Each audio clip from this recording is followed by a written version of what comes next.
కామారెడ్డి జిల్లాలో రోడ్డు ప్రమాదం జరిగింది. క్యాసంపల్లి గ్రామ శివార్లోని 44వ జాతీయ రహదారిపై ప్రైవేట్ ట్రావెల్స్ బస్ లారీని వెనక నుంచి ఢీకొట్టింది.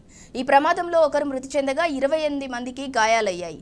గాయపడ్డ వారిని 108 అంబులెన్స్లో కామారెడ్డి ప్రభుత్వాసుపత్రికి తరలించారు.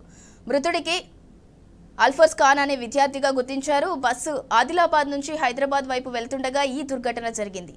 దేవునిపల్లి పోలీసులు కేసు నమోదు చేసుకుని దర్యాప్తు చేస్తున్నారు.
కామారెడ్డి జిల్లాలో రోడ్డు ప్రమాదం జరిగింది. క్యాసంపల్లి గ్రామ శివార్లోని 44వ జాతీయ రహదారిపై ప్రైవేట్ ట్రావెల్స్ బస్ లారీని వెనక నుంచి ఢీకొట్టింది.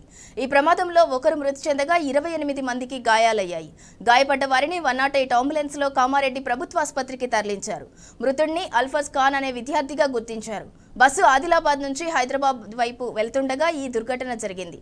దేవునిపల్లి పోలీసులు కేసు నమోదు చేసుకుని దర్యాప్తు చేస్తున్నారు.